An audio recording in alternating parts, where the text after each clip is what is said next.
Today we're talking about a topic that can literally save you a ton of hard-earned cash. 9 things you should never waste your money on again, so that you have more of it left over to spend on what truly matters to you, or to make it easier to reach financial goals like being able to retire early one day, which is what my wife and I are working towards here in Austria. Alright, let's not waste any more time and dive right in. Let's start with unused subscriptions, which can easily pile up over the years. So many services charge monthly fees nowadays, and it's easy to lose track of all of them. So I urge you to take a few minutes of time to review what you're currently subscribed to and whether or not it's still worth the price you're paying for it. While I'm more than happy to pay 30 euros per month for a gym membership, for example, as I love working out 3 times a week, most people that sign up tend to be motivated and have big dreams at the beginning, but then stop going after a while. If you're one of them, don't be hard on yourself for not going, it happens. But consider canceling your subscription so that you can put that money to better use somewhere else. The same goes for other subscriptions like streaming services, which have gotten out of control lately. On their own, each doesn't seem like much,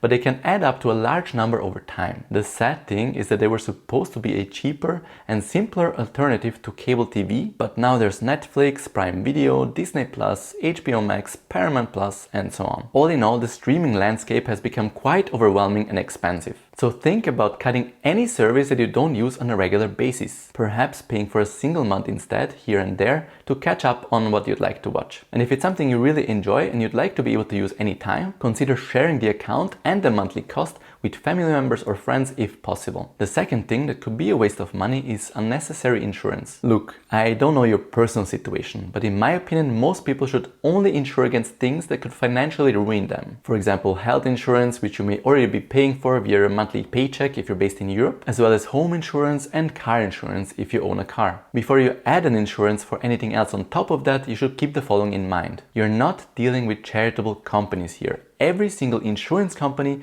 wants to make money off you as a client, which means that according to their calculations, there's a very high statistical probability that you'll be paying a lot more in fees than they'll be reimbursing you as a customer. Chances are you'll be better off contributing the same amount of money you would have paid them for additional insurance to your own high-yield savings account and drawing from it yourself if needed. Which ties in well with the third waste of money, bank accounts that pay 0 interest. Look, I get it. You may still want to keep a local bank account in your country with less than ideal conditions for whatever reason. I also still have one in Austria. But you should not hold your entire cash reserve on an account that's paying 0% interest when you can easily earn 3.25% per year on your funds by simply moving into a high-yield savings account like Trade Republic. By doing that, my wife and I were able to earn a total of 875 euros in interest so far on money that would otherwise have earned 0 on our other bank accounts, while still being secured by 100,000 euro bank deposit guarantee. Now, is Trade Republic perfect? No, of course not. Their customer service could definitely be better. But I still find it to be the best place to earn the exact ECB interest rate on uninvested euros without taking on investment risks and while being able to withdraw my money at any time. You can find my link to Trade Republic in the description below if you'd like to support me. Which brings me to the fourth waste of money, currency conversion fees charged by your bank. There is no reason for you to still be paying currency conversion fees nowadays, when you have free alternatives like Revolut or Trade Republic's card where you're able to avoid these extra costs. This reminds me, when you're traveling abroad and someone asks you how you'd like to pay when you're using your card, make sure to always pay in that country's local currency and let your own bank do the conversion in your account instead of letting a shop or ATM do it for you. Otherwise, you're going to get screwed on fees, usually hidden within a horrible exchange rate. Next, lotteries and gambling in general are another waste of money. Seeing millions in lottery prizes may seem exciting, but the odds of winning that prize are almost 0. You may be surprised to hear that only about 50% of the revenue generated by lotteries actually goes to the winners, making them a highly profitable business to run, but definitely not a wise option to waste your money on. Other forms of gambling, for example in casinos, may have a better chance of success, but the odds are still against you in the casino's favor, which is why we have the saying the house always wins. Another thing I would advise against is gambling on something going up or down short term in the markets. For example, using derivative products like CFDs. The disclaimer on derivative focused brokers like eToro or XTB says it all. 77% of retail investor accounts lose money when trading CFDs. don't be one of them. Now let's shift gears a bit with number 6, overpaying for electronics and other stuff. It usually pays to wait a few months after a new electronic device like a phone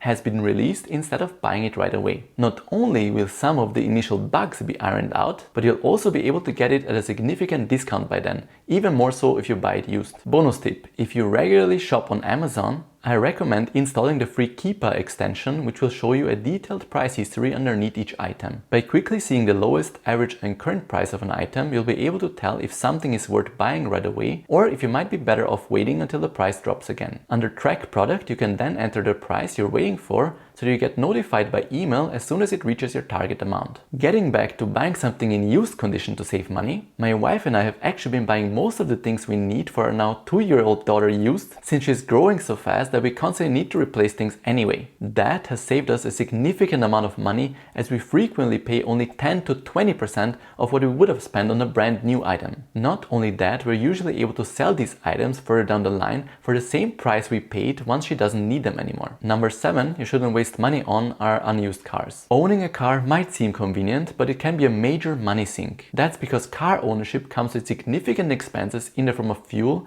maintenance, insurance and depreciation. If you're rarely using it, you might be wasting a lot of money on a monthly basis. As a result, if your car is sitting in your driveway more often than you're actually driving it, you should probably consider whether or not it's worth holding on to. Just take a step back and do the math yourself. Perhaps you live in a city with good public transportation, and perhaps renting a car occasionally when you actually need it, for example using car sharing services, could end up costing you a lot less throughout the year as a whole. Just something to think about in case you do in fact have a car you really need. This brings me to number 8, high management and trading fees. When it comes to investing, especially long term, fees matter a lot. Traditional banks love to sell you on their own funds, which are often nothing more than repackaged passive index funds with yearly fees that are at least 10 times higher than if you had simply purchased an ETF yourself. Here is one someone in my own family got duped into buying a few years ago. The Erste Best of World, issued by the largest Austrian bank. Just looking at the performance, someone may think it's a great choice. I mean, 9.5% per year over the last 10 years is pretty great. Well, that's until you realized it's basically nothing more than a repackaged MSCI World ETF with significantly higher fees of 1.44% per year compared to the 0.12% you would nowadays be paying with a Spider ETF, or the 0.2% per year the popular iShares Core MSCI World ETF charges each year, which I'm going to compare it to due to its longer history. Putting the two side by side, you can now clearly see the difference fees make over the long run. As soon as you notice that the iShares MSCI World ETF had a yearly return of 12.5% over the last 10 years, the 9.5% per year by the Erste Fund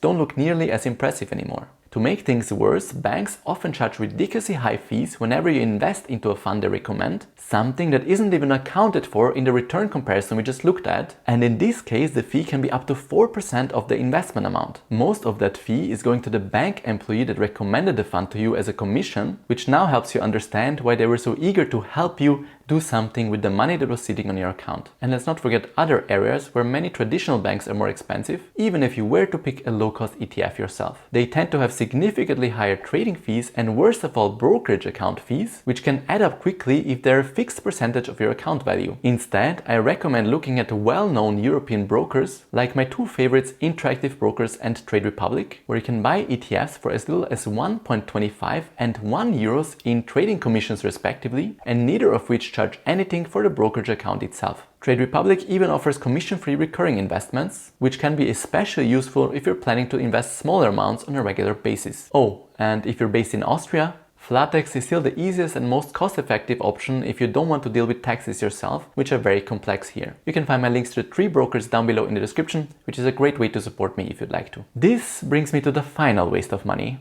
Number 9, trying to quickly recover from losses. We all make financial mistakes. I've certainly made plenty myself in the past. In fact, did you know that my wife and I lost a significant amount via something called automated forex trading back in early 2019? It was the only time in my life where I blindly trusted the experience of a friend of mine with an investment without understanding any of it myself, simply because he had managed to double his money a couple of months before using certain trading algorithms. Well, we ended up losing a total of 10,000 euros, which hurt a lot at the time. But looking back, I can now honestly say it was a great learning experience never to invest our hard-earned money into things we don't fully understand and not to get duped by similar extremely risky opportunities ever again. One thing I'm grateful for is that we didn't double down to try to quickly make back our losses. We learned our lesson, archived the experience, and diligently kept adding money to our long-term investments in ETFs instead, just as we had been doing since 2017, which has now gotten us a lot closer to our early retirement goals. Here's what I'm trying to say. Everyone makes mistakes. If you do end up losing money for whatever reason, either via gambling or from a risky investment, don't be too hard on yourself. It happens. Just try to learn from it. The one thing you should never do is trying to quickly recover your losses by taking on even more risk with additional capital. Chances are this will only lead to greater losses, potentially turning a small mistake into a financial catastrophe. Don't let that happen. Alright guys, those were the top 9 things I believe should never waste money on again, so that you have more of it left over for the things that truly matter to you. Who knows, perhaps you have a similar mindset to my wife and I, and you see money as a tool to buy yourself freedom in the form of not needing to work as much or at all further down the line, which is why you choose to invest your savings on a regular basis. Or maybe you're saving up for a significant expense like a house or apartment. Whatever your financial goals may be, I hope that this video helps you get there just a bit faster. Oh, and please let me know some of the things you wish you hadn't wasted money on in the comments. Before you take off, don't forget to gently tap the like button if you enjoyed the video and to subscribe if you haven't yet. If you'd like to support me, feel free to use my links in the description below to the best low-cost brokers in Europe for ETFs and other financial tools I use. Thank you guys so much for watching, have a wonderful day, and until next time.